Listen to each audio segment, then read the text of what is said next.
moje milovaná Klárinka mi nachystala tady toto k večeři, takže uvidíme, co uvidíme, jestli uvidíme.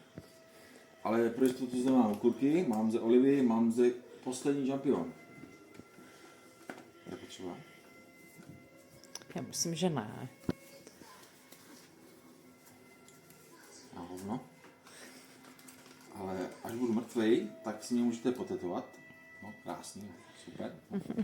A můžete si přečíst, na co jsem umřel. No?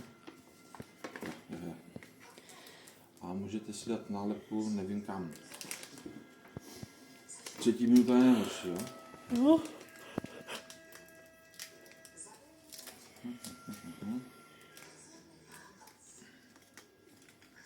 Takže já to jdu bez rukavic.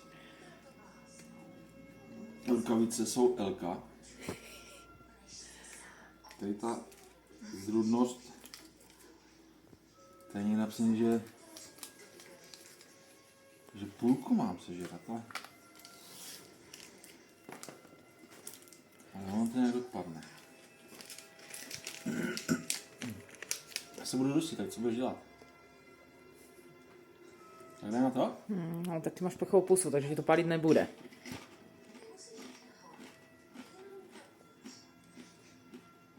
A pořádně požíkej. Nechám.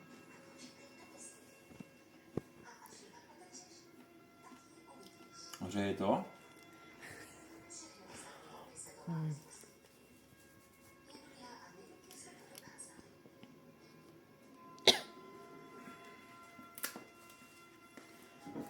No nic, no.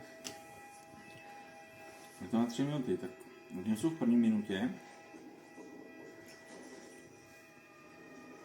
Uvidíme, co bude dál.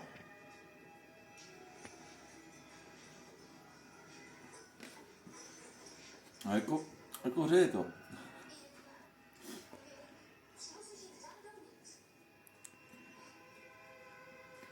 Jsem tam jak pes.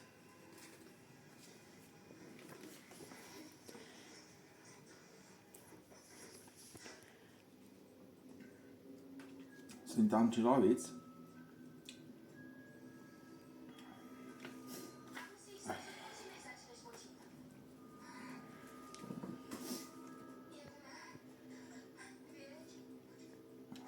Ještě, že to jím v zimě. Nemusím topit.